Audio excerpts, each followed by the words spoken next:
Je m'appelle Ethan et j'ai 28 ans. Pendant plus de 10 années brutales et épuisantes, j'ai mis mon sang, ma sueur et ma santé mentale absolue à bâtir l'empire de distribution de ma famille à partir de zéro, pour être finalement jeté à la rue afin que mon frère aîné, le favori, puisse prendre le trône. Quand j'étais dans cette salle de conférence, regardant le travail de ma vie être remis à un homme qui ne connaissait rien à la gestion d'une entreprise, j'ai demandé à mon père ce qui allait advenir de ma carrière. Il m'a regardé droit dans les yeux, devant toute l'équipe de direction, et a dit « Va-t'en si cela ne te plaît pas ». Ils m'ont pratiquement ri au nez en me faisant sortir du bâtiment. Mais il y avait un détail énorme qu'ils ignoraient. J'avais construit l'infrastructure numérique même dont ils dépendaient. Et j'avais accès à une piste documentaire cachée prouvant qu'ils blanchissaient des centaines de milliers de dollars par le biais de sociétés écrans offshore. Et en ce moment même, l'homme arrogant qui m'a dit de partir me laisse des messages vocaux en pleurant, me suppliant de le sauver de la prison fédérale. Avant de vous raconter exactement comment j'ai démantelé leur empire pièce par pièce, appuyez sur le bouton j'aime si vous croyez que le karma finit toujours par se manifester. Et s'il vous plaît, laissez un commentaire pour me dire d'où vous regardez ce soir. Maintenant, laissez-moi vous ramener à l'endroit où ce cauchemar a vraiment commencé. Il était exactement 2 heures du matin, un mardi glacial, lorsque mon téléphone a commencé à vibrer contre le bois stratifié bon marché de ma table de chevet. J'ai le sommeil très léger, je l'ai toujours eu. C'est une habitude de survie, héritée des années passées à gérer la logistique de nuit pour l'entreprise de ma famille. Pendant une décennie, mon cerveau était programmé pour se réveiller au moindre bourdonnement, attendant les appels d'urgence concernant des camions de fret en panne sur l'autoroute, ou des retards de livraison au quai de chargement. Mais je ne travaillais plus pour eux. Je n'avais pas dit un seul mot à mon père, Richard, ou à mon frère, Julien, depuis exactement 3 semaines. L'écran brillait dans la pièce sombre, illuminant les murs nus et vides de mon petit appartement en location mensuelle. C'était une énorme dégradation par rapport au spacieux condo que je louais près du siège social. Mais cet endroit était le mien. Il était intact. L'identification de l'appelant affichait le nom de mon père. Je suis resté allongé sur le mince matelas, à le fixer, à regarder le téléphone vibrer violemment jusqu'à ce qu'il s'arrête enfin. Le silence dans la pièce est revenu, lourd et presque suffocant. 30 secondes plus tard, il a vibré à nouveau. Puis une 3e fois. Puis une notification de message est apparue, immédiatement suivie d'une alerte de message vocal. Je me suis redressé, l'air froid de la nuit mordant mes épaules nues. J'ai tendu la main, déverrouillé l'écran lumineux et appuyé sur lire le message vocal. Je ne m'attendais pas à des excuses. Mon père n'était pas un homme qui s'excusait. C'était un homme qui commandait les pièces, qui exigeait une loyauté absolue, qui s'attendait à ce que le monde entier se plie à sa volonté. Mais la voix qui sortait du petit haut-parleur du téléphone ne ressemblait pas à celle du PDG impitoyable et intouchable que je connaissais. Elle était brisée. Elle semblait complètement terrifiée. Ethan. Ethan, c'est ton père. J'ai besoin que tu décroches le téléphone tout de suite. S'il te plaît. Les choses sont en train de s'effondrer ici. Julien a pris de terribles décisions concernant les baux immobiliers et les principaux fournisseurs menacent d'intenter une action en justice massive d'ici vendredi. Nous perdons des centaines de milliers de dollars. Le conseil pose des questions auxquelles je ne peux pas répondre. Je sais que tu es en colère, mais j'ai besoin de ton aide. Tu es le seul qui comprenne les systèmes de back-end. S'il te plaît, rappelle-moi. Aide. Il a vraiment utilisé le mot aide. J'ai rejoué le message une 2e fois, assis parfaitement immobile, laissant l'absurdité pure et non adultérée m'envahir. L'homme qui m'avait officiellement effacé de son héritage, qui avait systématiquement détruit mon estime de soi pendant 28 ans, était maintenant en train de pleurer dans son téléphone parce que son héritier désigné menait le navire droit dans un mur de béton. Je n'ai pas ressenti de triomphe soudain. Je n'ai pas ressenti la vindication cinématographique que l'on voit dans les films. J'ai juste ressenti un épuisement creux accablant, au plus profond de mes os. Alors que j'étais assis dans l'obscurité, le téléphone s'est de nouveau allumé. Cette fois, c'était ma mère, Victoria. Voir son nom clignoter sur l'écran a produit quelque chose de tout à fait différent dans ma poitrine. Mon souffle s'est raccourci. Ma mâchoire s'est serrée. Ma mère était l'ultime pacificatrice de la famille Blackwood. Ou du moins c'est le rôle qu'elle jouait magistralement en public. C'était elle qui lissait les aspérités, qui me demandait toujours d'être la personne la plus grande, qui utilisait ma loyauté comme une arme sous le couvert de l'harmonie familiale. Si mon père était le lourd marteau, ma mère était le gant de velours qui vous étouffait dans une soumission silencieuse. J'ai maintenu mon pouce au-dessus du bouton vert accepter. Une petite partie pathétique de l'ancien Ethan, le fils désespéré qui voulait juste que ses parents l'aiment, me criait de répondre, de me précipiter, de réparer les baux brisés, de calmer les fournisseurs, et de sauver la situation pour enfin prouver ma valeur afin qu'ils me regardent et disent que je comptais. Mais le nouvel Ethan, l'homme qui avait tout perdu et survécu à la chute, a pris le dessus. J'ai appuyé sur le bouton d'alimentation, je l'ai maintenu enfoncé, et j'ai regardé l'écran devenir noir alors que le téléphone s'éteignait complètement. J'ai jeté le morceau de métal mort au pied du lit, et je suis allé dans la petite cuisine pour me verser un verre d'eau du robinet. Je me suis appuyé lourdement contre le comptoir bon marché, regardant par la fenêtre la rue de banlieue vide en contrebas. Les lampadaires vacillaient, projetant de longues ombres déformées sur le trottoir mouillé. Le silence de l'appartement m'a enveloppé comme une lourde couverture. Et pour la première fois de ma vie, je me suis senti entièrement en sécurité. J'avais construit une immense forteresse de distance entre moi et la famille Blackwood. Et je n'étais pas sur le point d'abaisser le pont-levis simplement parce que leur château de cartes s'effondrait.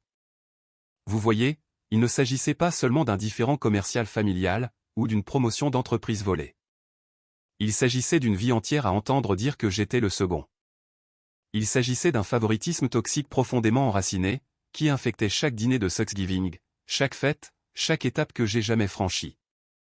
Pour comprendre pleinement pourquoi je suis parti ce jour-là dans la salle de conférence, et pourquoi j'ai finalement décidé d'allumer l'allumette qui a réduit en cendres leur empire frauduleux, il faut comprendre comment la pourriture a commencé.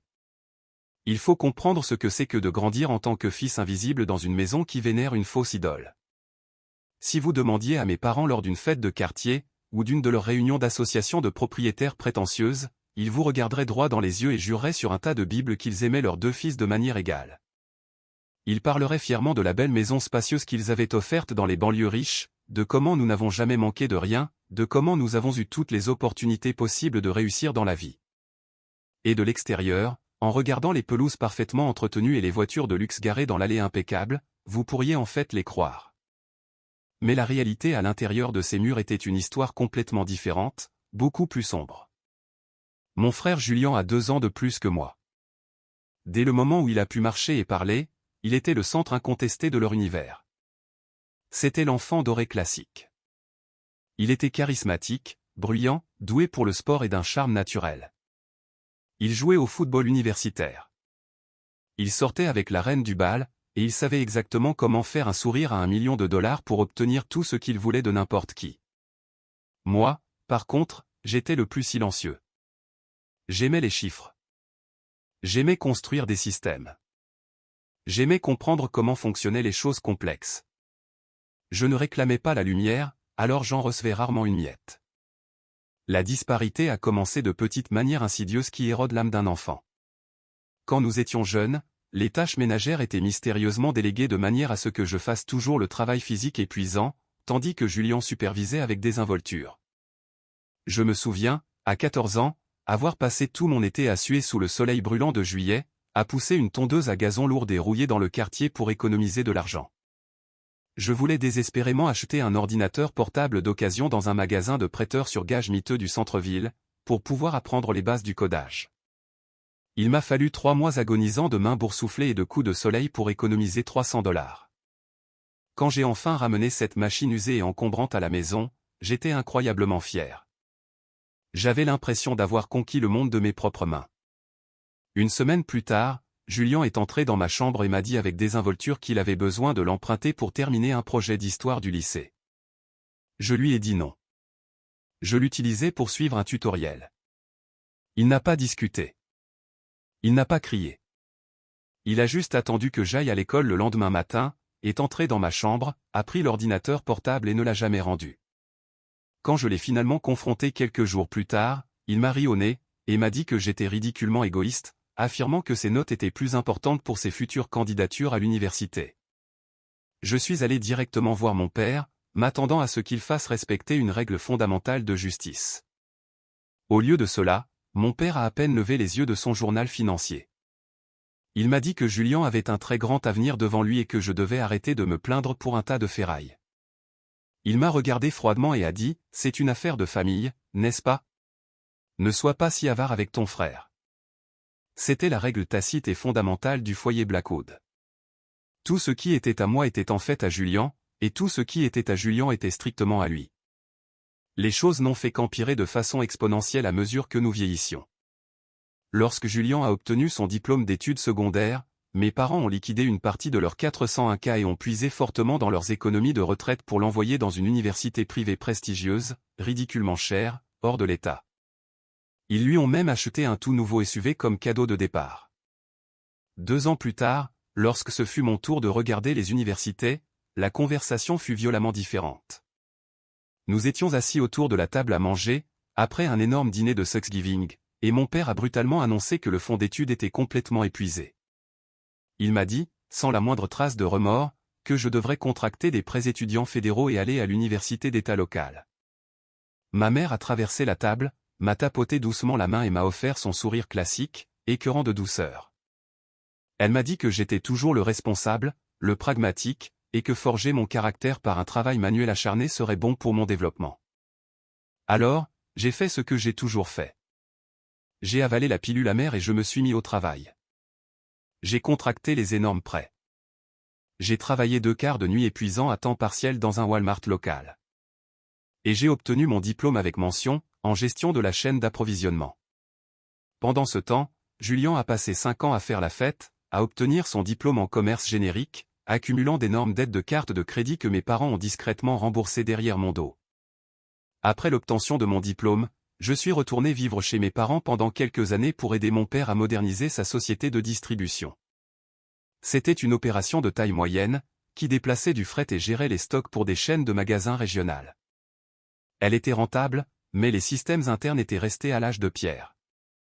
Il suivait des millions de dollars de stocks sur des registres papier fragiles et des feuilles de calcul obsolètes qui plantaient constamment. J'ai travaillé des semaines brutales de 60 heures. J'ai construit un logiciel de gestion des stocks numériques personnalisés à partir de zéro, révisé leurs contrats de fournisseurs excessifs et rationalisé l'ensemble des opérations de l'entrepôt. J'étais au bureau à 6 heures du matin et je partais rarement avant 20 heures. La seule personne qui ait jamais été témoin de mon dévouement absolu était Bob, le gardien de sécurité âgé qui fermait les portes de fer derrière moi chaque soir. Bob avait l'habitude de me donner une tasse de café terrible de la salle de pause et de me dire que j'étais le gamin le plus travailleur qu'il ait jamais rencontré. Il était profondément triste qu'un gardien de sécurité au salaire minimum me donne plus de validation et de respect que ma propre chair et mon propre sang. Environ 1 an après avoir révolutionné la logistique de l'entreprise et augmenté leur marge bénéficiaire de 20%, Julian est rentré à la maison. Il avait fait quelques petits boulots d'entreprise en ville et les avait tous détestés parce qu'on attendait de lui qu'il produise des résultats. Il a dit à mes parents qu'il voulait revenir à ses racines et aider à construire l'héritage familial. Mon père était fou de joie. Il a organisé un dîner somptueux pour fêter ça. Dès le lundi suivant, il a donné à Julian un titre de cadre, un salaire énorme qui éclipsait le mien, et un bureau d'angle impeccable avec vue sur la ville.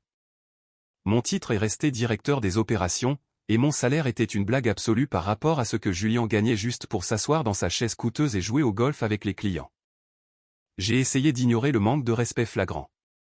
Je n'arrêtais pas de me dire que le travail parlerait de lui-même, mais le dernier clou du cercueil approchait rapidement. J'ai gardé la tête basse et me suis concentré sur les données. Je croyais qu'éventuellement mon père regarderait les rapports de bénéfices trimestriels et réaliserait qui maintenait réellement l'entreprise à flot. Mais la trahison ultime s'est produite lors d'une négociation à enjeux élevés avec un important fournisseur de développement immobilier. J'avais passé 6 mois épuisants à courtiser ce client spécifique. J'avais pris l'avion pour leur chantier de construction, analysé leur goulot d'étranglement complexe de la chaîne d'approvisionnement, et rédigé une proposition logistique infaillible qui augmenterait le chiffre d'affaires global de notre entreprise de 30%. J'avais fait tout le gros du travail. J'avais construit les présentations. J'avais fait les calculs. J'avais répondu à leur courriel tard le soir. La veille de la signature finale du contrat, Julian est arrivé comme un vautour. Il a emmené les dirigeants du client à un dîner de steak somptueux, payé avec la carte de l'entreprise, leur a tapé dans le dos, leur a versé du scotch cher, et s'est essentiellement attribué tout le mérite du modèle logistique que j'avais construit. Le lendemain matin, mon père a envoyé un courriel à l'échelle de l'entreprise pour féliciter Julian d'avoir conclu le plus gros accord financier de la décennie. Mon nom n'était même pas mentionné dans les notes de bas de page. C'était comme si je n'existais pas. J'ai craqué. Les années de colère refoulée ont éclaté. J'ai dévalé le couloir, poussé la porte du bureau d'angle de Julien, les claqué derrière moi, et j'ai exigé une explication. Julien s'est simplement adossé à sa chaise en cuir coûteuse, a posé ses coûteuses chaussures italiennes sur le bureau en acajou et m'a souri d'un air narquois. Il m'a dit de me détendre, affirmant que c'était un effort d'équipe et a déclaré sans embâche que je manquais de prestance de cadre et de charisme pour conclure des clients importants. Avant que je ne puisse traverser le bureau et le déchirer, la porte du bureau s'est ouverte et ma mère est entrée. Elle était passée au bureau pour apporter à Julien un déjeuner fait maison. Elle a vu mon visage rouge, a vu l'expression suffisante de Julien, et est immédiatement passée en mode gestion de crise. Elle m'a attrapé le bras fermement et m'a tiré dans le couloir. Je n'oublierai jamais l'odeur entêtante de son parfum floral cher, ni la froideur absolue dans ses yeux, déguisés en préoccupation maternelle. Elle m'a regardé, a soupiré lourdement comme si j'étais un énorme fardeau et a dit « Ethan, pourquoi faut-il toujours que tu rendes les choses si incroyablement difficiles ? Ton frère a besoin de cette grande victoire pour sa confiance. Tu es si intelligent. Tu peux toujours aller trouver un autre client. S'il te plaît, laisse-le avoir celui-ci. Fais-le pour la famille. Fais-le pour moi. » C'est à ce moment précis que quelque chose à l'intérieur de ma poitrine s'est brisé définitivement. Je l'ai regardé, vraiment regardé, et j'ai réalisé la vérité horrible que j'avais niée toute ma vie. Elle n'était pas une pacificatrice. Elle était une facilitatrice dévouée. Elle était une manipulatrice experte qui sacrifiait activement ma santé mentale, ma carrière et mon avenir pour paver une route facile et sans friction à son fils préféré. J'ai retiré mon bras de son étreinte violemment. Je n'ai pas dit un seul mot. Je me suis juste retourné et suis retourné à mon bureau sans fenêtre. Je savais à ce moment-là que je devais partir. Je ne savais juste pas que mon père allait me forcer à partir avant que je ne puisse écrire ma lettre de démission. 2 semaines après l'incident du client immobilier volé, la tempête a finalement atteint son paroxysme. J'étais en train d'effectuer un test de stress complexe sur nos algorithmes de logistique des fêtes lorsque mon téléphone de bureau a sonné. C'était la secrétaire de mon père qui me disait que ma présence était requise immédiatement dans la principale salle de réunion du conseil d'administration. J'ai supposé que c'était une réunion de stratégie standard. J'ai attrapé ma tablette, ajusté ma cravate et marché le long du couloir exécutif moquetté. Quand j'ai poussé les lourdes portes en chaîne, l'atmosphère de la pièce est devenue instantanément suffocante. Mon père était assis à la tête de l'énorme table en acajou. Ses mains étaient soigneusement jointes devant lui. Julien était assis directement à sa droite, arborant un sourire suffisant, à peine contenu. 5 autres cadres supérieurs et membres du conseil étaient assis autour de la table, leurs visages complètement impénétrables, fixant leurs bloc-notes. J'ai pris la seule place vide restante, juste à l'extrémité opposée de la longue table. J'avais l'impression d'entrer dans un peloton d'exécution. Mon père s'est raclé la gorge, ajustant ses lunettes de lecture. Il ne m'a même pas regardé quand il a commencé à parler. Il a regardé directement les cadres. Il a annoncé qu'en vieillissant, il était temps de commencer officiellement la transition de la direction de la Blackwood Company. Il a parlé avec grandeur d'héritage, d'expansion agressive de l'entreprise, de la nécessité d'un visage charismatique pour mener le nom à la prochaine génération. Et puis il a lâché la bombe. Il passait officiellement au poste de président du conseil d'administration et Julien était promu directeur général, avec effet immédiat.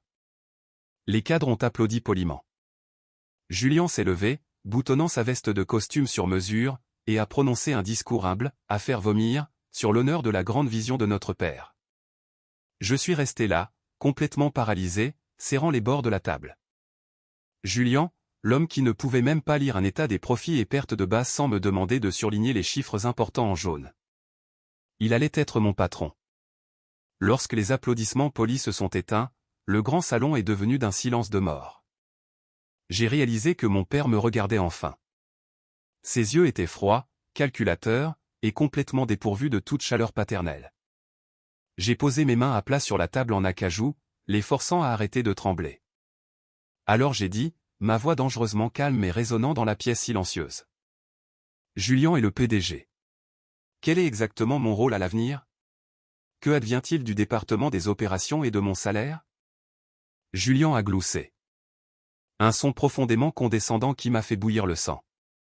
Eh bien, Ethan, nous apprécions votre travail acharné dans les tranchées, mais alors que nous nous orientons vers des acquisitions d'entreprises de niveau supérieur, votre rôle va être restructuré. Vous relèverez directement de mon nouveau vice-président de la stratégie.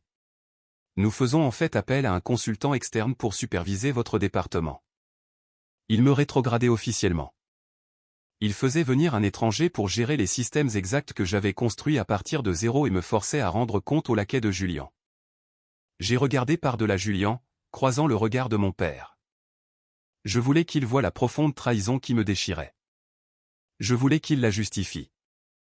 J'ai construit cette infrastructure numérique, ai-je dit, ma voix s'élevant légèrement. J'ai sauvé cette entreprise de la faillite il y a 3 ans en modernisant la chaîne d'approvisionnement. Vous savez pertinemment qu'il n'a aucune idée de comment tout cela fonctionne. Le visage de mon père s'est durci en un masque de pure fureur. Il a claqué violemment sa paume à plat sur la table. Un claquement sec qui a fait sursauter 2 des cadres. Ne manque pas de respect à ton frère dans cette pièce, a-t-il grogné. C'est une décision d'entreprise, pas une querelle familiale mesquine. Julian a la vision. Tu n'es qu'un technicien. Tu es libre de rester dans ta nouvelle capacité. Mais si tu n'aimes pas la direction que nous prenons, il a marqué une pause, ses yeux se rétrécissant en fente sombre. Va-t'en si cela ne te plaît pas. Va-t'en. Il l'a dit avec une telle facilité décontractée, rejetant 10 ans de ma loyauté farouche, 10 ans de mon sacrifice comme un vulgaire déchet. Il voulait que je démissionne pour ne pas avoir à payer d'indemnité de départ. Il voulait que je disparaisse pour que Julian n'ait pas un rappel constant et ambulant de sa propre incompétence à affronter chaque jour. Je n'ai pas crié. Je n'ai pas renversé la table en acajou. Je ne leur ai pas donné la satisfaction d'une crise de nerfs. Je me suis levé lentement, j'ai pris ma tablette et j'ai regardé mon père droit dans les yeux. Très bien, ai-je dit. Je m'en vais. Je me suis retourné et je suis sorti directement de la salle de conférence. Je suis allé à mon bureau, j'ai pris une boîte en carton et j'ai emballé seulement mes affaires personnelles.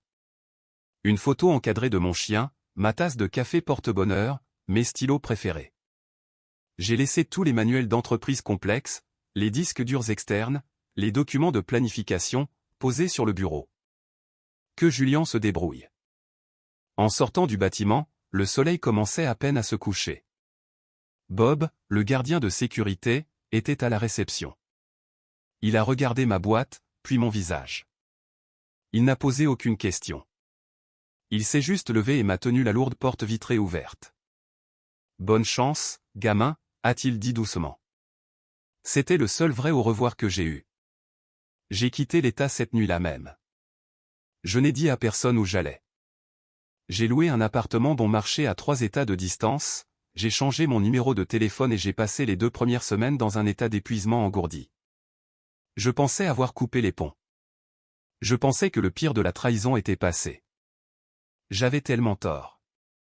La 3e semaine de mon exil absolu, mon nouveau téléphone prépayé a sonné. C'était Sarah, la comptable principale de l'entreprise familiale. C'était une femme vive et pragmatique, d'une 50aine d'années, qui m'avait toujours traité avec respect. Je lui avais secrètement donné mon nouveau numéro avant de partir, strictement pour les urgences. Ethan, a-t-elle chuchoté, l'air complètement essoufflé. Je t'appelle depuis ma voiture dans le parking souterrain. Je ne peux pas parler longtemps, mais tu dois savoir ce que ton frère est en train de faire. J'ai serré le téléphone. Qu'est-ce qu'il fait, Sarah? Il est en train de détruire ta réputation professionnelle, a-t-elle dit, sa voix tremblant d'indignation. La transition a été un désastre absolu. Julian ne sait pas comment gérer les portails de fournisseurs automatisés. Des expéditions majeures sont manquantes. Des factures massives sont impayées. Le conseil d'administration est furieux. Et Julian te reproche tout. Mon estomac est tombé. Qu'est-ce que tu veux dire? Il a tenu une réunion d'urgence du conseil d'administration hier. Il a dit aux dirigeants que tu avais fait une crise de colère massive et que tu avais intentionnellement saboté les algorithmes de routage avant de démissionner. Il a dit que tu avais malicieusement supprimé des contacts de fournisseurs essentiels. Il te manipule à cause de sa pure incompétence, Ethan. Et pire encore, il a trouvé le modèle d'expansion logistique sur 5 ans sur lequel tu travaillais, celui qui ciblait le nouveau secteur du commerce électronique. Il l'a présenté au conseil ce matin et a affirmé l'avoir écrit entièrement lui-même. Il fait passer ton génie pour le sien afin de sauver son poste. Un silence froid, lourd et terrifiant s'est abattu sur moi. Il ne voulait pas seulement que je quitte le bâtiment. Il voulait me ruiner. Ils étaient parfaitement disposés à traîner mon nom dans la boue pour s'assurer que je ne pourrais jamais être embauché à nouveau dans cette industrie, juste pour protéger l'ego fragile et gonflé de Julien. Et mon père était assis là, laissant faire. Merci de me l'avoir dit, Sarah, ai-je dit, ma voix complètement dénuée d'émotion. Garde la tête basse. Ne leur dis pas que nous avons parlé. J'ai raccroché et je me suis dirigé vers la table de cuisine en stratifie bon marché. Je me suis assis, j'ai sorti un carnet à spirale vierge et j'ai pris un stylo. La tristesse, le lourd chagrin, le besoin désespéré de validation de mes parents. Tout s'est évaporé dans l'air à ce moment précis. Tout a brûlé, ne laissant absolument rien d'autre qu'un acier froid et durci dans ma poitrine. J'ai écrit 3 mots sur la première page de ce carnet, appuyant si fort sur le stylo qu'il a déchiré le papier. Construire, ne pas mendier. Ils voulaient voler mon travail, me blâmer pour leurs échecs. Très bien, qu'ils essaient de piloter un jet commercial sans savoir lire le tableau de bord. Je n'allais plus rester dans l'obscurité à pleurer un héritage perdu. J'allais construire mon propre empire. Et quand leur avion s'écraserait inévitablement contre la montagne, je m'assurerais que la boîte noire enregistre chacun de leurs péchés. Le lendemain matin, j'ai officiellement enregistré la SARL Apex Logistique. Je n'avais pas des millions de dollars en capital risque. Je n'avais pas de bureau d'angle fantasy ou de compte de dépenses d'entreprise. Ce que j'avais, c'était un cerveau qui comprenait la mécanique de la chaîne d'approvisionnement mieux que quiconque sur la côte et une volonté ardente et obsessionnelle de réussir. J'ai transformé mon petit salon en centre de commandement. J'ai acheté 3 écrans bon marché sur une application de marché local et j'ai travaillé 18 heures par jour. J'ai commencé à démarcher des marques de détail de taille moyenne, leur offrant un service de traitement des commandes rationalisé qui garantissait de réduire leurs frais généraux de 20%. Pendant les 2 premiers mois, ce fut brutal. Je mangeais des nouilles instantanées bon marché et dormais à peine. Mais ensuite, ma première percée majeure s'est produite. Mon téléphone a sonné et l'identification de l'appelant affichait le nom de Marcus. Marcus était le PDG de l'énorme société de développement immobilier, le même client que Julien m'avait volé juste avant que je ne sois viré. J'ai répondu avec prudence. Marcus, à quoi dois-je le plaisir? Marcus a poussé un gémissement fort et profondément frustré à l'autre bout du fil. Ethan, Dieu merci, je t'ai enfin trouvé. J'ai dû soudoyer un de tes anciens chefs d'entrepôt juste pour obtenir ce numéro. Ton frère est un désastre complet et total. Il manque des délais cruciaux. Il tourne en rond pendant les réunions, et il a l'arrogance pure d'un gars qui est né en 3e base et pense sincèrement qu'il a frappé un triple. Je romps officiellement mon contrat avec Blackwood Distribution. Tu construis quelque chose de nouveau? Parce que si c'est le cas, je veux en faire partie immédiatement. J'ai souri, un sourire lent et prédateur se répandant sur mon visage dans l'appartement vide. Je suis Marcus et je peux gérer tout ton portefeuille d'ici la fin du mois. L'obtention du compte énorme de Marcus a été le catalyseur dont j'avais besoin. Avec son soutien financier, j'ai obtenu un bail pour un énorme entrepôt commercial à la périphérie de la ville. J'ai embauché mon premier employé, un coordinateur logistique brillant et désireux, nommé Liam, qui avait été licencié par une fusion d'entreprises impitoyable. Liam était exactement le genre de gars loyal et travailleur que mon père avait toujours négligé. Nous avons construit l'entrepôt Apex à partir de zéro. En 6 mois, nous déplacions plus de fret que l'entreprise de ma famille en 1 an. Je prospérais. Je respirais enfin de l'air frais.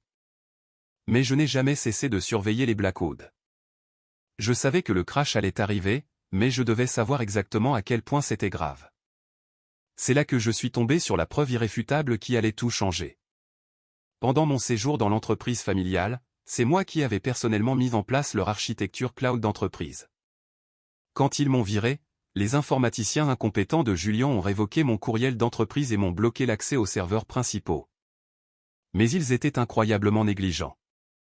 Ils avaient oublié un ancien dossier administratif caché profondément dans le répertoire, lié à une ancienne clé de développeur que j'avais créée il y a des années. Tard une nuit, par pure curiosité, je me suis connecté. L'accès était toujours complètement actif. J'ai commencé à fouiller dans les sous-dossiers financiers à la recherche de preuves de l'incompétence de Julian pour les montrer à Marcus. Ce que j'ai trouvé était infiniment pire que l'incompétence. C'était un crime fédéral massif et coordonné. J'ai trouvé un dossier caché étiqueté « Paiement aux entrepreneurs ». À l'intérieur se trouvaient des centaines de factures PDF payées à 3 SARL distinctes, Crescent Holdings, Vanguard Solutions et Apex Consulting. Il a même volé le mot Apex, le plagiaire sans originalité. J'ai recoupé les identifiants des fournisseurs. Ces entreprises ne fournissaient aucun service physique. Il n'y avait pas de manifeste d'expédition, pas de journaux de service, rien. C'étaient des sociétés fantômes. Mais ce qui m'a glacé le sang, ce sont les numéros d'acheminement. L'argent était acheminé directement vers des comptes fiduciaires offshore aux îles Caïmans. J'ai absolument tout téléchargé. J'avais besoin d'un professionnel pour vérifier ce que je regardais. J'ai appelé Chloé, une analyste financière vive et profondément cynique avec qui j'avais fait mes études. Elle me devait une énorme faveur de nos années universitaires. Je lui ai envoyé les fichiers cryptés et lui ai dit de suivre la piste de l'argent. 2 jours plus tard, Chloé m'a appelé. Sa voix était très sérieuse. Ethan, il ne s'agit pas seulement de quelques dollars détournés. C'est une fraude d'entreprise massive. Quiconque gère ces sociétés écrans a systématiquement siphonné près de 600 000 $ de Blackwood Distribution au cours des 14 derniers mois. Julian, ai-je dit, la mâchoire serrée. Il est en train de vider sa propre entreprise. C'est un énorme procès qui attend de se produire. Ça empire, dit Chloé, le claquement rapide de son clavier résonnant au téléphone. J'ai retracé l'un des paiements récents. 50 000 $ acheminés via Crescent Holdings le mois dernier. Les fonds ont été immédiatement virés vers un compte domestique utilisé pour un virement bancaire à un concessionnaire de voitures de luxe à Miami. Quelqu'un a acheté une Porsche 911 sur mesure en espèces, en utilisant des fonds d'entreprise volés déguisés en frais d'entrepreneur. Une Porsche. Julian avait acheté une Porsche de luxe pendant que l'entreprise ne parvenait pas à payer ses fournisseurs légitimes. Je me suis penché en arrière sur ma chaise, fixant le plafond. L'audace époustouflante de la chose. Chloé, ai-je demandé doucement, mon cœur battant dans ma poitrine. Qui a signé les formulaires d'autorisation pour ces virements fantômes? Y a-t-il les initiales de Julian dessus? Chloé est restée silencieuse un long moment. Quand elle a parlé, sa voix était douce, empreinte d'une profonde pitié. La signature de Julian est sur les demandes de virement, Ethan, mais il n'a pas l'autorisation d'entreprise pour des virements offshore de cette ampleur. Chacune de ces factures a été contresignée par ton père, Richard Blackwood. La pièce a commencé à tourner. Mon père, l'homme qui m'avait impitoyablement sermonné sur l'intégrité, sur le fait de gagner honnêtement sa vie, sur une loyauté indéfectible envers la famille. Il ne se contentait pas de fermer les yeux sur l'incompétence de Julian. Il participait activement au détournement de fonds. Il volait ses propres actionnaires, ses propres employés travailleurs pour financer le style de vie somptueux de son enfant chéri. Soudain, mon renvoi prenait tout son sens. Je n'avais pas été évincé juste parce que Julian voulait le titre de PDG. J'avais été évincé parce que j'étais la seule personne dans le bâtiment assez intelligente pour les surprendre en train de voler. J'étais une menace massive pour leur entreprise criminelle. J'ai remercié Chloé, j'ai raccroché le téléphone et j'ai regardé l'épaisse pile de documents imprimés sur mon bureau. J'avais les numéros d'acheminement bancaire. J'avais les adresses IP. J'avais les signatures exactes. Je tenais une bombe nucléaire entre mes mains. La seule question était de savoir quand l'affaire détonnait. Je ne voulais pas simplement envoyer un tuyau anonyme à la police. Non, c'était beaucoup trop facile. Je voulais les regarder droit dans les yeux quand les murs s'effondreraient. Je voulais voir le moment exact où ils réaliseraient que le fils qu'ils avaient jeté était l'architecte de leur destruction. J'ai pris mon téléphone et j'ai composé le numéro de Marcus. Marcus, ai-je dit, ma voix stable et froide comme de la glace. Tu détiens toujours un siège d'actionnaire minoritaire au conseil d'administration de Blackwood, n'est-ce pas? Malheureusement, oui, a grommelé Marcus. J'essaie de vendre mes actions, mais la valeur de l'entreprise s'effondre complètement. Ne les vendez pas encore, lui ai-je dit. J'ai besoin que vous convoquiez une réunion d'urgence du conseil d'administration pour ce vendredi. Exigez une présence totale. Richard, Julian, toute l'équipe de direction. Pourquoi? Qu'est-ce que vous prévoyez exactement, Ethan? J'ai regardé la facture imprimée avec la signature de mon père. Je rentre à la maison, Marcus. Et j'apporte une allumette. Je rentre à la maison, Marcus, ai-je dit au téléphone, fixant les documents financiers imprimés éparpillés sur ma table de cuisine bon marché. Et j'apporte une allumette.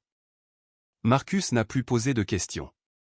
C'était un vétéran de l'industrie immobilière, un homme qui avait survécu à des bains de sang corporatifs en sachant exactement quand prendre du recul et laisser les loups se déchirer. Il m'a promis qu'il utiliserait ses actions pour forcer une réunion d'urgence du conseil d'administration le vendredi matin à 9 heures précises.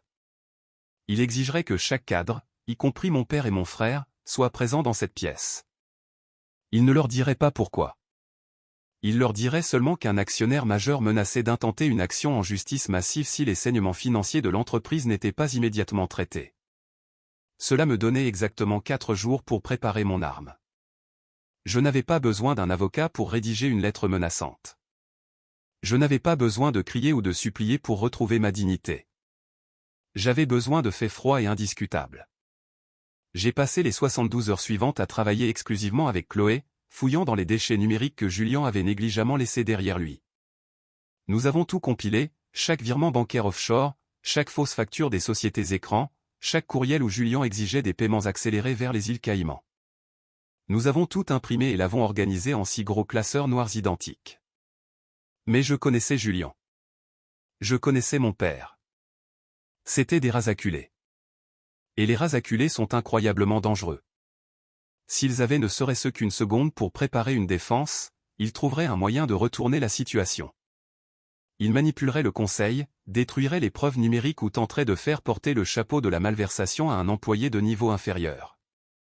J'avais besoin qu'ils entrent dans cette salle de conférence complètement aveugle.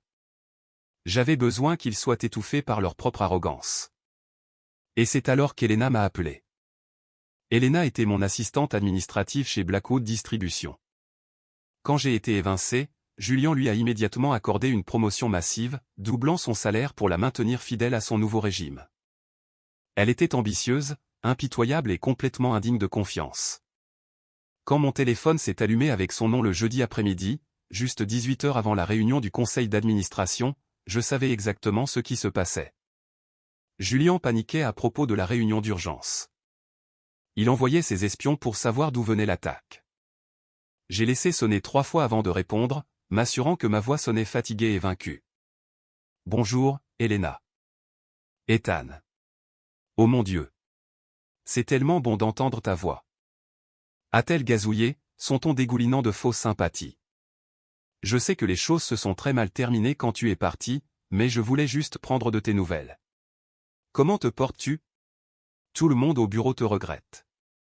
Je survis, Elena, ai-je menti avec fluidité, fixant directement les 6 classeurs noirs de preuves fédérales posés sur mon bureau. À peine, mais je survis. C'est tellement bon à entendre. En fait, la raison de mon appel, Julian a mentionné qu'il y a une énorme réunion du conseil d'administration demain et que Marcus menace d'un procès. Julian est tellement stressé. Il a même pensé que tu parlais peut-être à Marcus, tu sais, essayant de poursuivre l'entreprise pour ton salaire impayé ou ta promotion perdue. Je lui ai dit, pas question. Ethan est trop chic pour ça. Mais je devais juste demander, préparez-vous quelque chose, Ethan? C'était ça. La maladroite et désespérée tentative de pêcher des informations. Je me suis penché en arrière sur ma chaise et j'ai souri. Je devais lui donner exactement ce que Julian voulait entendre. Je devais lui faire croire que j'étais une nuisance pathétique et inoffensive. Elena, s'il te plaît, ne dis pas à Julian que j'ai dit ça, ai-je chuchoté, injectant une forte dose de fausse désespoir dans ma voix. Mais oui, j'ai parlé à Marcus. Je suis complètement fauché. Je ne peux même pas me permettre un avocat décent. J'ai dit à Marcus que je voulais poursuivre mon père pour le salaire qu'il me devait et peut-être essayer de forcer un petit règlement pour pouvoir payer mon loyer. Mais je n'ai aucune preuve réelle de quoi que ce soit. Je n'ai aucun document. Marcus m'a dit que je perdais mon temps. Je suis juste. Je suis à bout de nerfs. Elena a poussé un petit soupir, très théâtral. Oh, Ethan, je suis tellement désolé. C'est horrible. Je promets que je ne le dirai pas à Julian. Concentre-toi juste sur le fait de te remettre sur pied. Elle a raccroché le téléphone. Je savais avec une certitude absolue qu'elle courait dans le couloir vers le bureau d'angle de Julien à ce moment précis. Elle allait lui dire que son petit frère était fauché, désespéré, complètement désarmé, et essayait de rassembler un procès pathétique pour des salaires impayés. Julien rirait. Mon père lèverait les yeux au ciel. Ils entreraient dans cette réunion du conseil d'administration le vendredi matin, pensant que la plus grande menace à laquelle ils faisaient face était un ancien employé mécontent se plaignant de l'équité. Ils abaisseraient leurs boucliers. Le piège était parfaitement tendu. Le vendredi matin est arrivé. Le ciel au-dessus de la ville était couvert, d'un gris foncé menaçant la pluie. J'ai enfilé un costume gris anthracite sur mesure que j'avais acheté spécifiquement pour ce jour. Je ne voulais pas ressembler au directeur des opérations épuisé et surmené qu'il se souvenait. Je voulais ressembler à un bourreau. J'ai chargé les 6 lourds classeurs dans le coffre de ma voiture et j'ai roulé vers le siège social de Blackwood Distribution. Le trajet m'a semblé entièrement surréaliste. J'ai passé devant les mêmes cafés que je fréquentais à l'aube, devant les mêmes sorties d'autoroute que je prenais lorsque je travaillais sans relâche pour bâtir leur richesse. J'ai pensé au fond d'études que mon père prétendait vide. J'ai pensé aux décennies de négligence émotionnelle. J'ai serré le volant jusqu'à ce que mes jointures deviennent complètement blanches, laissant la colère froide m'ancrer. Lorsque je suis entré dans le parking des cadres, je me suis garé juste à côté de la place réservée au PDG. Assis sur cette place se trouvait une rutilante Porsche 911 argentée neuve sur mesure. La voiture exacte que Chloé avait tracée grâce aux virements bancaires offshore. L'arrogance pure de garer la preuve physique d'un crime fédéral juste devant la porte d'entrée était stupéfiante. Je l'ai fixé un long moment, sentant un calme sombre et glacial m'envahir. Je me suis approché des lourdes portes vitrées du hall principal. Bob, le vieux gardien de sécurité, était assis derrière le comptoir, sirotant son café. Quand il a levé les yeux et m'a vu, ses yeux se sont écarquillés. Il s'est levé lentement, regardant mon costume coûteux et la lourde mallette en cuir dans ma main. Ethan, a chuchoté Bob, regardant autour de lui nerveusement pour voir si quelqu'un regardait. Gamin, qu'est-ce que tu fais ici? Tu sais que tu es définitivement banni du bâtiment. Si Julien te voit, Bob, ai-je dit doucement, lui offrant un sourire sincère. Ça va être une journée très étrange. Laisse-moi juste entrer. Je suis ici en tant qu'invité officiel de Marcus, l'actionnaire majoritaire. Bob a hésité une fraction de seconde. Puis un sourire lent et entendu s'est répandu sur son visage ridé. Il a tendu la main sous le bureau et a appuyé sur le lourd bouton. Le verrou électronique a cliqué. Fais-leur vivre un enfer, gamin, a-t-il marmonné. J'ai traversé le hall et suis entré dans l'ascenseur, appuyant sur le bouton du dernier étage. Mon cœur battait d'un rythme lent, régulier et puissant. Je n'étais plus le fils terrifié. Je n'étais plus le frère invisible mendiant des miettes d'affection. J'étais l'architecte de leur ruine. Les portes de l'ascenseur se sont ouvertes sur la suite exécutive. Le couloir était d'un silence de mort. La réunion d'urgence du conseil d'administration avait déjà commencé. J'ai passé devant le bureau vide de la réceptionniste, mes chaussures en cuir complètement silencieuses sur le tapis épais. Je me suis approché des lourdes portes en verre dépoli de la salle de réunion principale. À travers le verre, j'ai entendu la voix de Julien. Il semblait incroyablement confiant, presque ennuyé. « Écoutez, messieurs, disait Julien d'une voix suave. Je sais que les chiffres trimestriels semblent un peu faibles, mais Marcus réagit de manière excessive. Nous traversons simplement une période de transition complexe. Mon frère Ethan a laissé notre infrastructure numérique dans un désordre absolu quand il a fait sa petite crise et a démissionné. Nous dépensons du capital pour réparer ces erreurs. C'est tout. J'ai poussé les lourdes portes en chaîne. Elles se sont ouvertes en grand avec un grincement sonore. Chaque tête dans la pièce s'est tournée vers l'entrée. Il y avait 8 personnes assises autour de l'énorme table en acajou. Mon père, Richard, était à la tête. Julien était à sa droite. Marcus était assis à gauche, les bras croisés sur la poitrine. Derek, un membre loyal du conseil qui vénérait mon père, était assis près de l'extrémité. Le silence qui s'est abattu sur la pièce était absolu. Il était épais, lourd et suffocant. Le sourire suffisant de Julien s'est figé sur son visage. Les yeux de mon père se sont écarquillés sous le choc, la couleur s'échappant rapidement de ses joues. Il avait l'air d'avoir vu un fantôme sortir d'une tombe.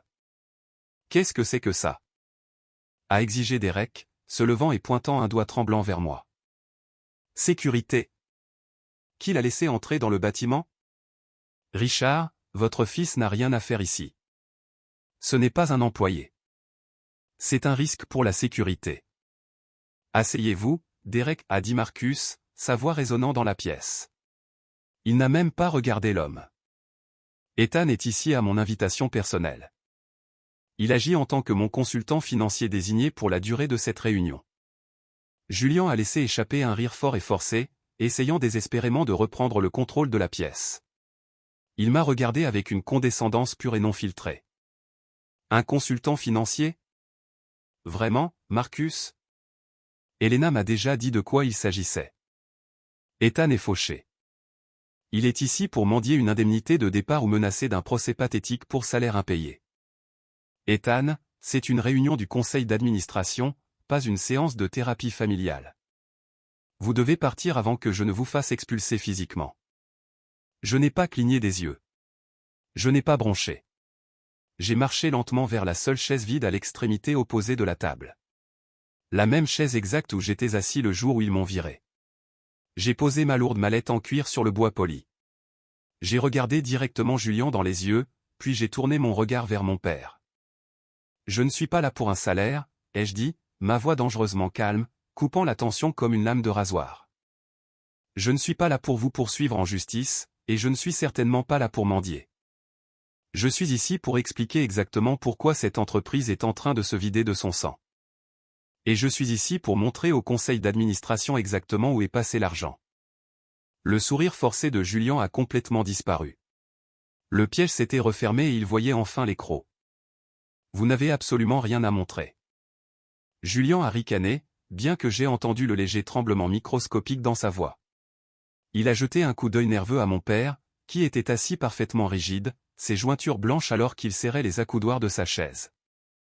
Vous êtes un employé amer et viré qui essaie de faire une scène parce que vous n'avez pas supporté la pression d'une vraie promotion. J'ai ouvert les lourdes serrures en laiton de ma mallette. Le cliquetis sec a résonné bruyamment dans la pièce silencieuse. J'ai sorti les 6 épais classeurs noirs et les ai fait glisser fermement sur la table en acajou poli. L'un s'est arrêté devant Marcus. L'un s'est arrêté devant Monsieur Vance, le membre le plus âgé et le plus impitoyable du conseil. Je me suis assuré que le classeur le plus épais glisse directement devant mon père. Ouvrez-les, ai-je commandé. Je n'ai pas demandé. Je n'ai pas suggéré. J'ai ordonné. Monsieur Vance, un homme qui avait survécu à 3 fusions d'entreprises et n'avait aucune patience pour les drames familiaux, a ouvert son classeur à la première languette. Il a ajusté ses lunettes de lecture. Ce que vous regardez, ai-je dit, arpentant lentement derrière ma chaise, est un audit médico-légal complet et non expurgé des comptes créditeurs de Blackwood Distribution pour les 14 derniers mois, spécifiquement les comptes de paiement aux entrepreneurs. Julian s'est levé brusquement, sa chaise grinçant violemment contre le parquet. C'est hautement illégal. Vous avez piraté nos serveurs sécurisés. Richard, ne les laissez pas regarder ça. C'est un tissu de bêtises. Il essaie de me piéger. Asseyez-vous et taisez-vous, Julian a claqué Monsieur Vance sans même lever les yeux des pages. La pure autorité dans la voix du vieil homme a fait figer Julian. Il s'est lentement rassis sur sa chaise, sa respiration superficielle et rapide. Tournez à la page 12, ai-je ordonné à la salle. J'ai regardé les membres du conseil tourner simultanément le papier épais. Vous verrez un grand livre détaillé des paiements effectués à 3 sociétés, Crescent Holdings, Vanguard Solutions et Apex Consulting. Au cours de la dernière année, Blackwood Distribution a payé exactement 585 000 $ à ces entités. Derek, le loyaliste, a ricané, et alors? Nous utilisons des consultants logistiques externes tout le temps. C'est une procédure opérationnelle standard. Ce serait le cas, ai-je répondu froidement, si ces entreprises existaient réellement. Mais si vous tournez à la page 14, vous verrez les recherches du registre d'État. Il n'y a pas de bureau d'entreprise. Il n'y a pas d'employés. Il n'y a pas de manifeste d'expédition ni de journaux de service. Ce sont des sociétés écrans fantômes. Mais plus important encore, regardez les numéros d'acheminement bancaire. La pièce était si silencieuse que j'entendais le tic-tac de l'horloge grand-père dans le coin. Les fonds n'ont pas été versés à des comptes de fournisseurs nationaux, ai-je continué, ma voix stable et implacable. L'argent a été systématiquement viré directement vers des fiducies offshore situées aux îles Caïmans. Ce n'est pas de la mauvaise gestion d'entreprise, messieurs. C'est un détournement de fonds fédéral de haut niveau, hautement coordonné. Un soupir collectif a parcouru les membres du conseil. Marcus m'a regardé, un sourire sombre aux lèvres. Le visage de Monsieur Vance est devenu complètement rouge de pure fureur. Julien paniquait maintenant. Son visage était couvert d'une fine couche de sueur. Il a regardé le conseil, levant les mains de manière défensive. Il ment. Il a manipulé les registres numériques. Je ne sais rien des îles Caïmans. C'est de la folie. J'ai tendu la main dans la poche de ma veste de costume et j'ai sorti une seule photographie haute résolution. Je l'ai jetée au centre de la table. C'était une photo de la Porsche argentée rutilante garée en bas. Tournée à la page 22, ai-je dit, ne quittant jamais Julien des yeux. Le mois dernier, un virement bancaire de 50 000 $ a été envoyé à Crescent Holdings. 48 heures plus tard, 45 000 $ ont été virés de ce même compte des Caïmans vers un concessionnaire de voitures de luxe à Miami. Cela a payé la Porsche 911 personnalisée actuellement garée sur la place de parking réservée au PDG en bas. Vous avez acheté une voiture de sport de luxe avec des fonds de fournisseurs volés pendant que nos partenaires immobiliers menaçaient d'intenter des procès pour des factures impayées. Vous, fils de, siffla Julien, se levant à nouveau, les poings serrés. Vous pensez que vous pouvez simplement entrer ici et ruiner ma vie? Vous avez toujours été jaloux de moi. Vous n'êtes rien. Je suis l'homme qui détient les preuves, ai-je rétorqué, ma voix résonnant comme un coup de feu. Je n'ai pas reculé. Je n'ai pas élevé le ton. Je l'ai écrasé avec un calme terrifiant et absolu. Mais ne vous inquiétez pas, Julien. Je sais que vous n'êtes pas assez intelligent pour créer vous-même une société écran offshore. Vous ne savez même pas comment convertir un PDF. Ce qui m'amène à la dernière section du classeur. Tournez à la page 30. C'était ça. Le point culminant absolu, le moment que j'attendais toute ma vie. J'ai regardé directement mon père. Richard Blackwood fixait le classeur ouvert devant lui. Il ressemblait à un homme debout sur la potence, regardant le bourreau tendre la main vers le levier. La signature de Julien figure sur chaque demande interne de ses virements bancaires, ai-je dit à la pièce silencieuse et horrifiée. Mais en tant que PDG, la limite de dépenses discrétionnaires de Julien est plafonnée à 25 000 $.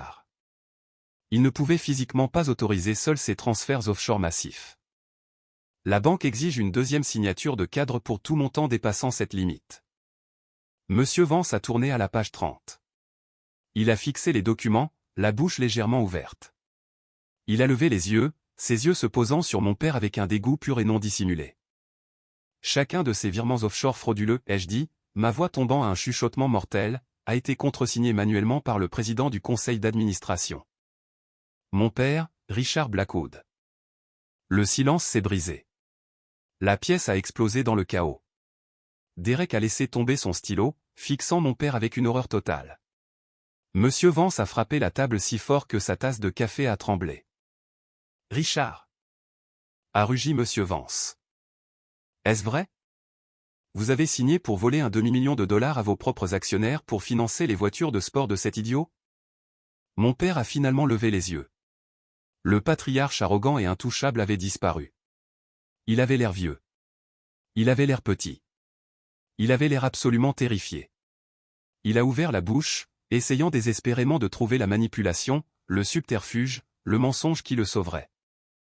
Je ne savais pas l'étendue de la chose, a balbutié mon père, sa voix brisée. Il a pointé un doigt tremblant vers Julien. Julien m'a dit que c'était des honoraires de consultation critiques. Il a dit que nous avions besoin des avantages fiscaux offshore. J'ai fait confiance à mon fils. Je n'ai pas regardé attentivement les papiers. Je suis innocent. Ne jouez pas la victime, Richard a interrompu Marcus, sa voix dégoulinante de venin. Vous êtes le PDG le plus micro-gestionnaire de l'histoire de l'État. Vous n'autorisez pas un reçu de déjeuner de 10 $ sans lire les petits caractères. Vous saviez exactement ce que vous faisiez. Vous nous avez volé pour protéger votre enfant chéri. Julien a regardé notre père. Une trahison absolue s'est peinte sur son visage. Tu me jettes sous le bus. Tu m'as dit de créer les comptes. Tu as dit que c'était mon héritage anticipé. Le mot héritage est resté suspendu dans l'air comme un gaz toxique. Il se déchirait. Le lien incassable de l'enfant chéri et du père dévoué se désintégrait sous la pression de la prison fédérale. Monsieur Vance s'est levé, dominant la table. J'en ai absolument assez entendu. En tant que membre le plus ancien de ce conseil, je demande un vote immédiat. Je propose de révoquer Julian Blackwood de son poste de directeur général, avec effet immédiat, pour faute financière grave et fraude. De plus, je propose de déchoir définitivement Richard Blackwood de son titre de président et de suspendre tous ses accès corporatifs en attendant une enquête fédérale complète. Le vote n'a même pas duré 30 secondes. Il a été unanime. Même Derek, le loyaliste, a levé la main pour les renvoyer. Il savait que le navire était au fond de l'océan et qu'il n'allait pas sombrer avec lui. Julian s'est effondré sur sa chaise, le visage enfoui dans ses mains. Il hyperventilait, la réalité de sa vie ruinée s'abattant enfin sur ses épaules. J'ai fermé ma mallette vide et j'ai refermé les verrous en laiton. J'avais fait exactement ce que j'étais venu faire. Je n'ai pas crié. Je n'ai pas exigé d'excuses. J'ai juste exposé la pourriture à la lumière du soleil.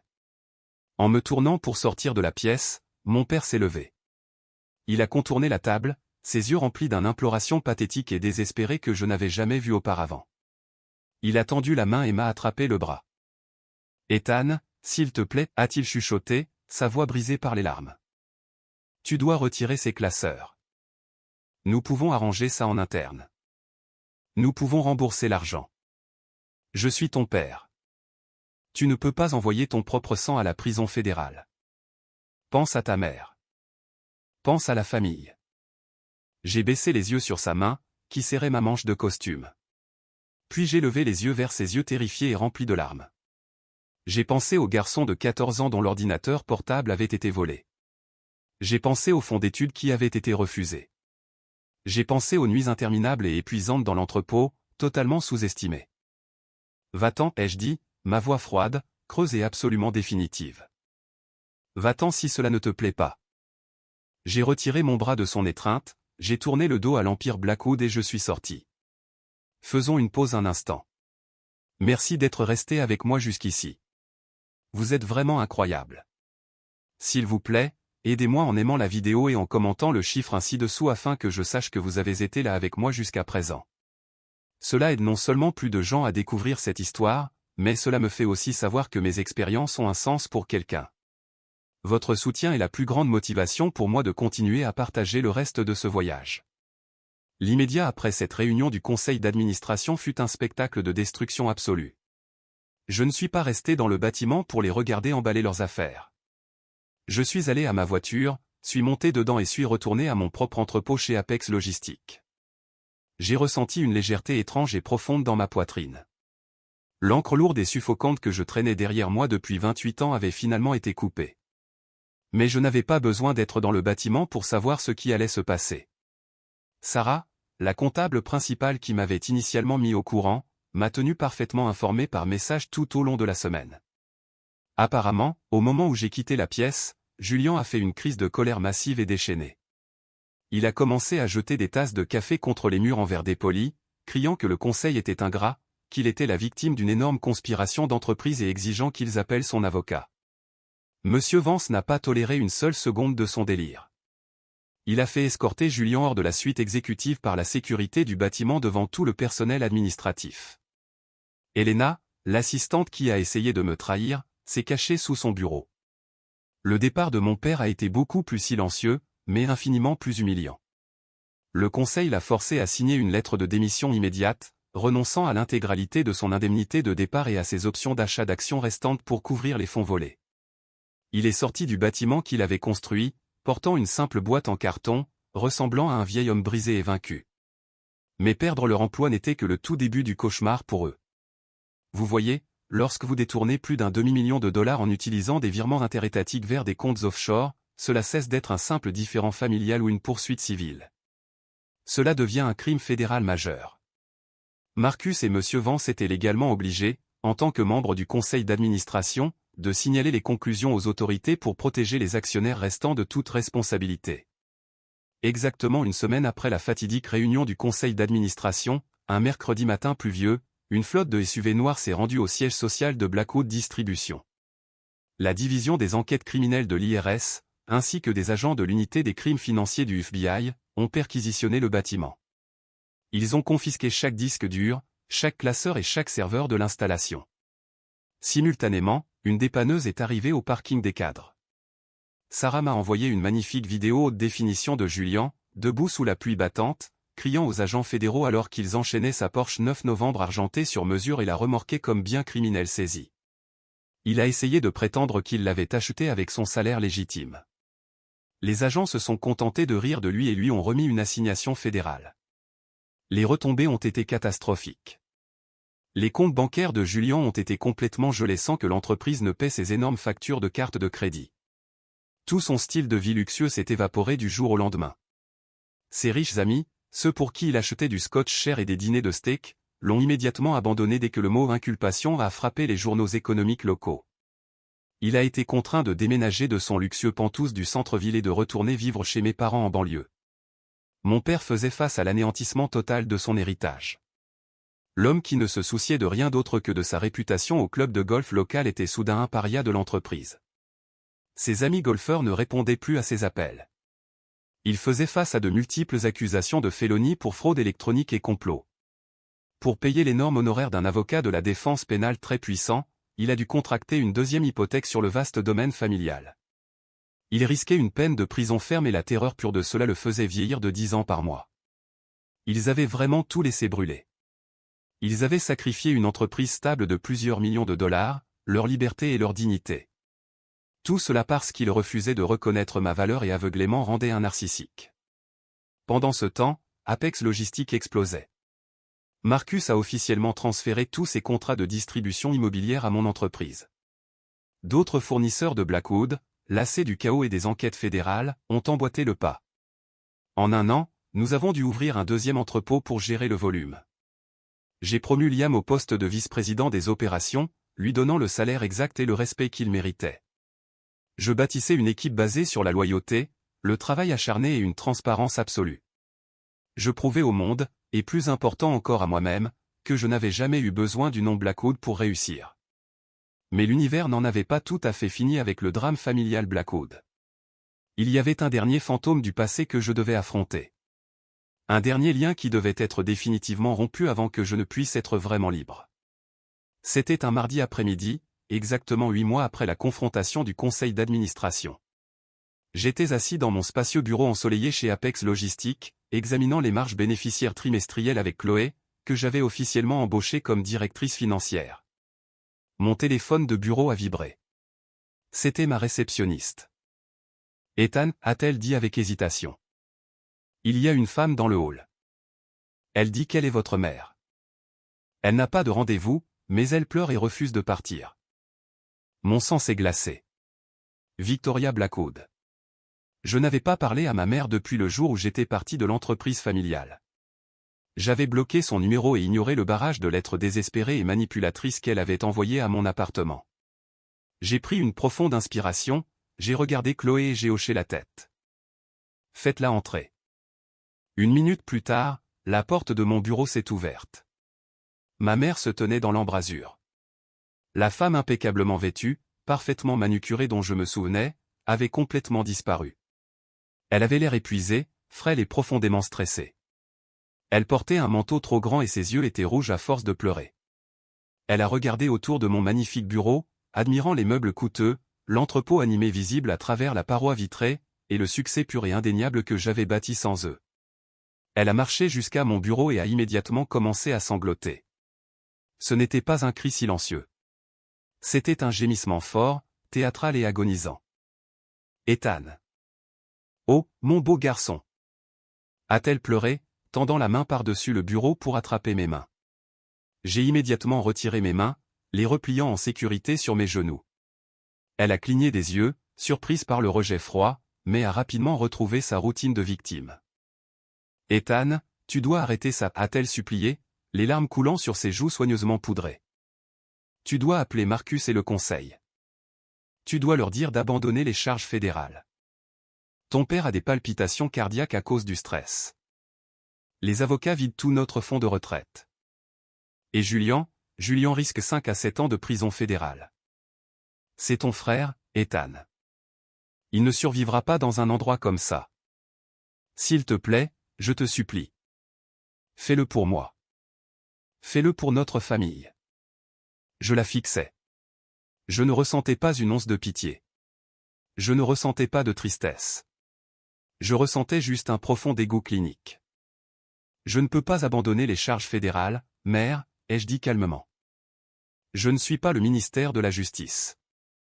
Ils ont commis une fraude par virement bancaire. Ils ont volé un demi-million de dollars. Ils subissent les conséquences de leurs propres actions. Cela n'a absolument rien à voir avec moi. Mais c'était ta faute. A-t-elle soudainement claqué. Le masque de la mère affligée a glissé pendant une fraction de seconde, révélant le droit toxique et venimeux en dessous. Elle s'est rapidement ressaisie et a essayé d'adoucir sa voix. Je veux dire, si tu n'avais pas apporté ces classeurs à la réunion, si tu étais juste venu nous voir en privé, nous aurions pu gérer ça. Gérer quoi? Ai-je défié, me penchant en avant. Gérer le fait que mon père aidait Julian à voler l'entreprise. Dites-moi quelque chose, mère. Quand exactement avez-vous découvert les comptes des îles Caïmans? Le saviez-vous avant mon départ?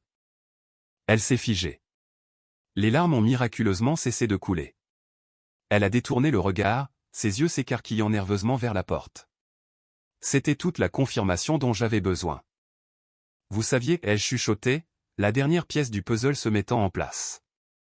Vous saviez qu'il volait. Vous saviez que Julian achetait des voitures de sport de luxe avec de l'argent volé.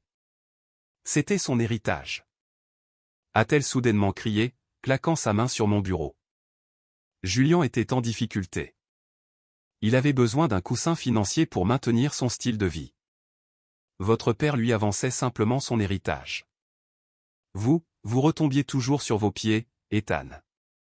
Vous n'aviez jamais besoin de nous. Julian avait besoin de nous. Il méritait cet argent. La pure et époustouflante illusion de ces mots m'a frappé comme un coup physique. Elle ne le considérait pas comme un crime. Elle le considérait comme le droit divin de Julian. Dans son esprit tordu, l'univers entier, y compris les actionnaires de l'entreprise et ma propre santé mentale, n'existait que pour servir son enfant chéri. Si mon père allait en prison, c'était un sacrifice qu'elle était prête à accepter tant que Julian obtenait ce qu'il voulait. Si notre famille mourait aujourd'hui, elle planifierait mes funérailles juste pour faire passer Julian pour un héros tragique et affligé. Sortez, ai-je dit, ma voix à peine un murmure, mais vibrant d'une autorité absolue. Ethan, s'il te plaît, tu peux parler au juge. Tu peux dire que c'était un malentendu sur la garde des comptes de l'entreprise. J'ai dit, sortez de mon bureau. Je me suis levé, dominant le bureau.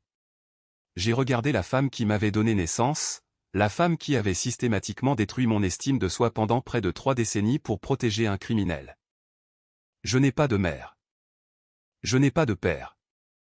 Et je n'ai certainement pas de frère. Vous êtes tous morts pour moi. Elle m'a regardé, sa bouche s'ouvrant et se fermant comme un poisson suffocant. Elle a finalement réalisé que le petit garçon obéissant et désespéré avait disparu pour toujours. Elle s'est retournée, serrant son coûteux sac à main, et a pratiquement couru hors de mon bureau. Je l'ai regardé traverser le hall, franchir les portes vitrées et entrer dans le parking. Je n'ai pas ressenti une seule once de regret. Je me suis rassis sur ma chaise, j'ai exhalé une longue et profonde respiration, et j'ai regardé Chloé, qui se tenait tranquillement près de la porte. « Ça va, patron ?» a-t-elle demandé doucement. J'ai regardé autour de mon bureau. J'ai pensé à Liam qui gérait l'étage. J'ai pensé au contrat massif que nous venions de signer. J'ai pensé à la paix que je ressentais chaque fois que j'entrais dans mon appartement vide et silencieux le soir. Je suis parfait, Chloé. J'ai souri. Retournons au travail. Plus tard ce soir-là, alors que je rangeais une vieille boîte de dossiers dans mon appartement, j'ai trouvé le carnet à spirale original, le carnet bon marché de la pharmacie où j'avais frénétiquement gribouillé ces 3 mots, lors de la nuit la plus sombre de ma vie. Construire, ne pas mendier. L'encre était légèrement fanée, mais le message était plus fort que jamais. Je l'ai tenu dans mes mains un long moment. Je n'en avais plus besoin comme rappel. Je ne construisais plus un empire par dépit ou par vengeance. La vengeance était déjà accomplie. Le karma avait été entièrement collecté. Maintenant, je construisais juste pour moi-même. J'ai souri, j'ai jeté le carnet à la poubelle et j'ai éteint les lumières. Et c'est exactement ainsi que j'ai survécu à la famille Blackwood. J'ai appris la leçon la plus difficile qu'une personne puisse jamais apprendre. Parfois, les personnes les plus toxiques de toute votre vie sont celles qui partagent votre nom de famille. Vous ne devez pas allégeance à vos agresseurs juste parce que vous partagez le même ADN. Partir n'est pas un signe de faiblesse. C'est la déclaration ultime de votre propre valeur. Avez-vous déjà vécu quelque chose de similaire avec votre propre famille? Avez-vous déjà dû rompre les liens avec les personnes qui étaient censées vous aimer le plus? Partagez votre histoire dans les commentaires ci-dessous. Je les lis toutes. Et votre courage aide les autres à réaliser qu'ils ne sont pas seuls. Et n'oubliez pas d'aimer et de vous abonner pour ne pas manquer le prochain voyage. Jusqu'à la prochaine fois, restez fort et protégez toujours votre paix.